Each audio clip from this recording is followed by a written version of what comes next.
Chapter 284. Hey, are you alright? A worried, unfamiliar voice resonated not too far from him. It seemed that a Awakener nearby had decided to help him out. Yudir evaded the attacks relentlessly, using the power of the wind, and raised his voice. Do you have any sword with you? What? A sword? I dropped mine. It would be nice if there was a spare one, but if not.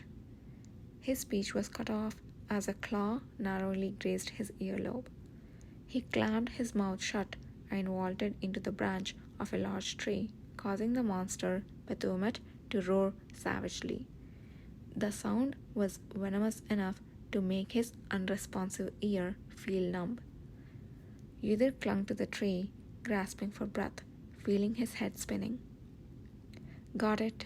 You said a sword? I will find and throw one at you. Just keep going. Fortunately, it seemed that his intended message had been properly conveyed, as the stranger responded affirmatively. Yudir did just as instructed and leaped from the giant branch. As he moved, Pethumet bounded after him, clawing at the ground.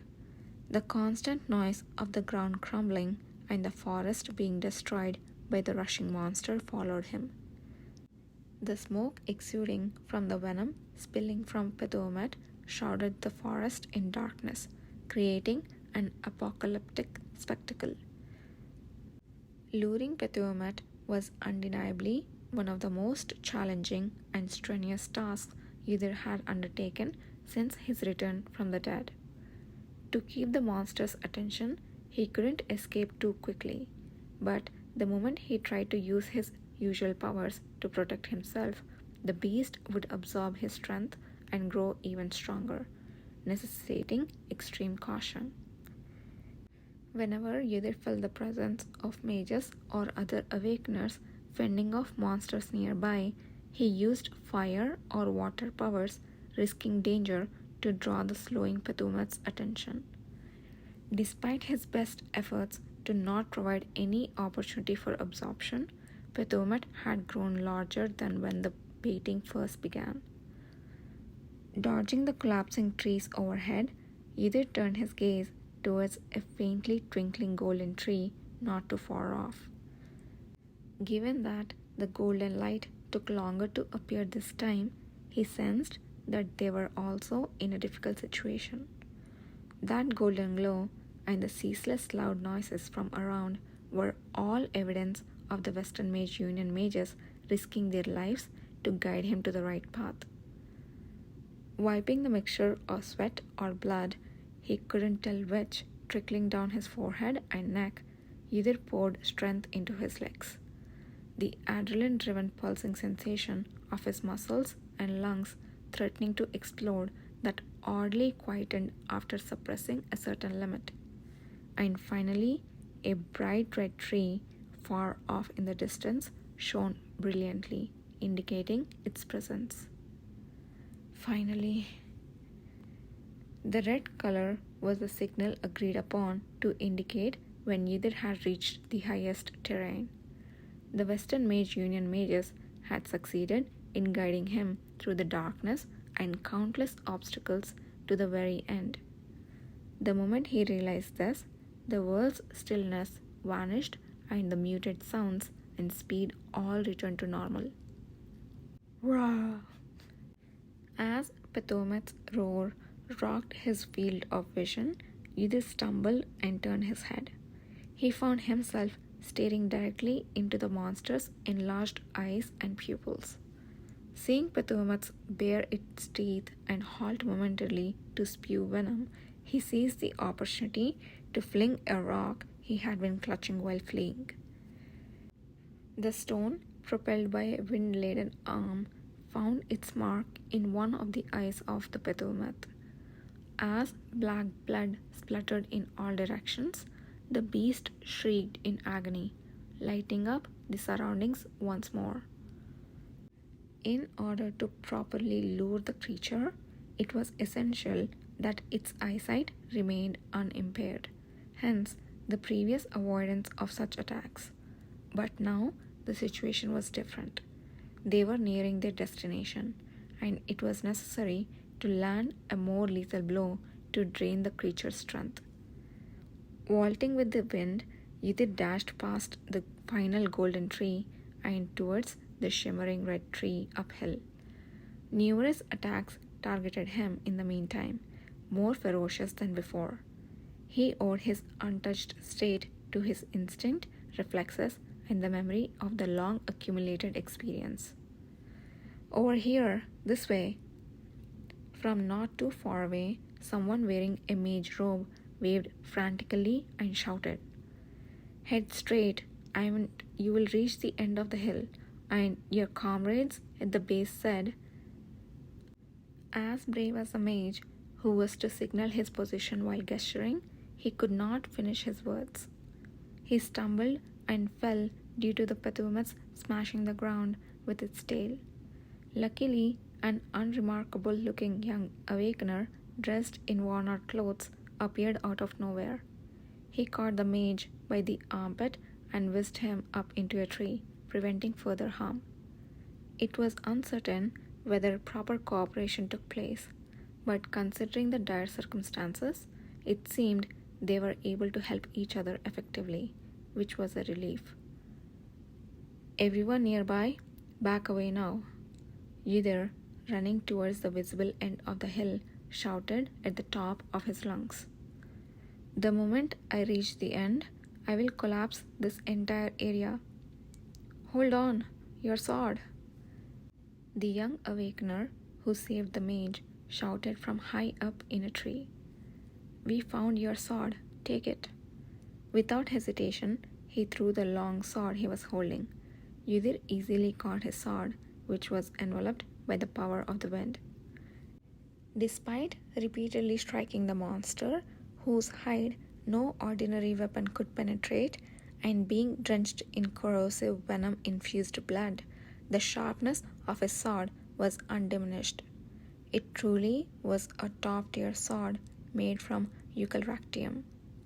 As Yiddir reflected on the fact that Kishir was the one who gifted him this sword, he was momentarily overwhelmed by a strange sensation, forgetting the pressing situation.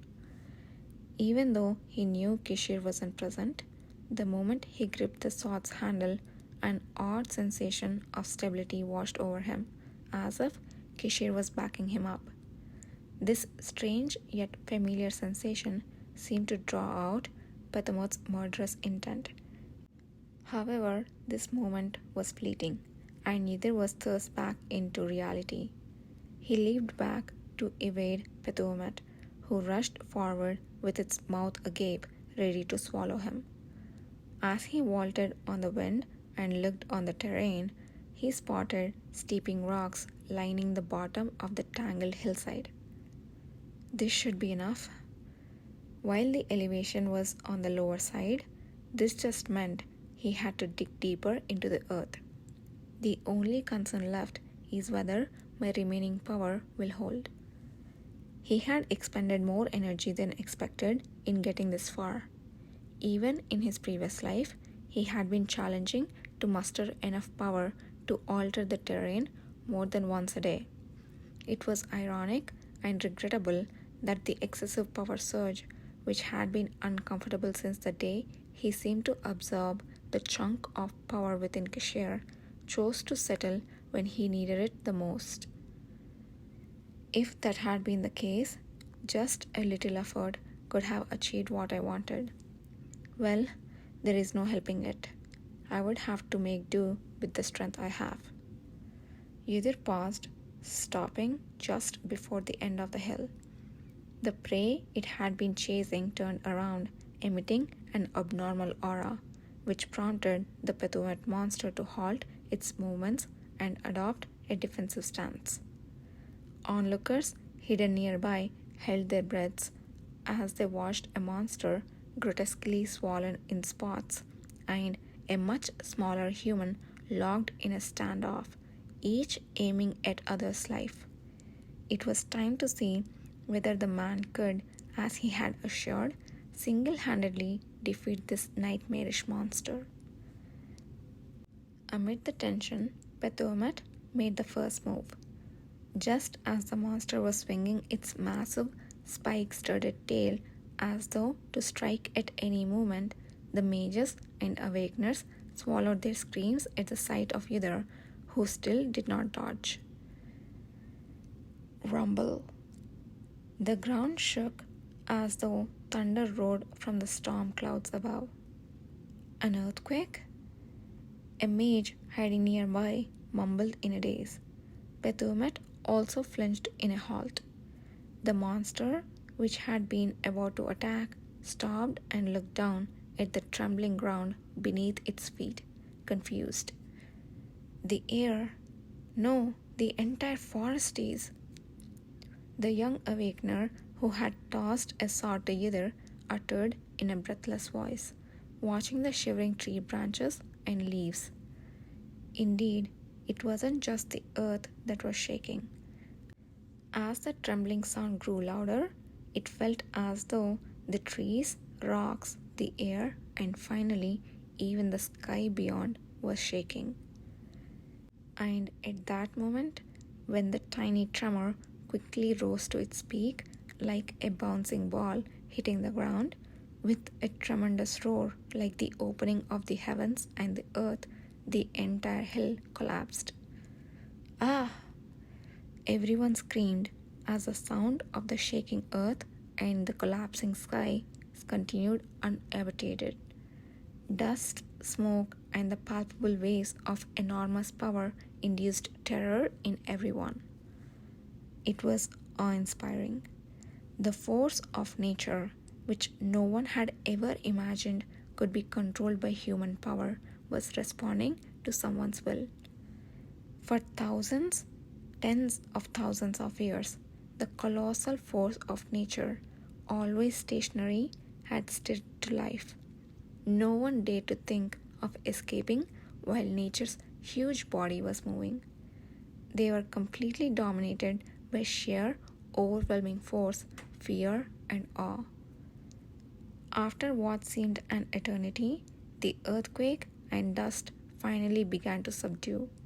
A mage, his face pale as if on the verge of passing out, barely managed to rise and shake the magic tool in his hand, emitting light that brightened his surroundings. My God! The scenery they had been looking just a moment ago was nowhere to be seen under the faint light. The tall hill, which had been standing firm like a giant beast in a crouch, was more than half gone, leaving only a sharp cliff, as if it had been cut artificially. The endless pit that was dug out beneath was so huge it seemed more fitting to call it a valley. Sporadically erupting like spears from underneath were rocks, and atop them was a glimpse of monstrous body impaled by the fall. The monster, which until now had appeared so big and terrifying, lay collapsed like a helpless little beast, its long tongue hanging out, completely drained. All eyes were on the man with black hair standing in front of it, holding a sword, and everyone fell silent. No one could express the emotions they were feeling. Uther very slowly raised his sword, then brought his arm down towards the shining blue tongue. It was such a slow attack that even a child could have dodged, yet Pethomet couldn't evade it. Its limp body twitched a few times, but that was all. After a moment, the enormous tongue was cleanly severed by the sword, spraying a vast amount of body fluids. The man, covered from head to toe in the fluid, watched it until the blue light from the severed tongue flickered and finally stopped. At last, when all the light had ceased and Pethomet's torn pupil was relaxed, the sword in Uther's hand also dropped lifelessly to the ground. Just as everyone was about to gasp, watching his body collapse in a stagger, a shadow flew in from afar in an instant, jumping down fearlessly to catch him.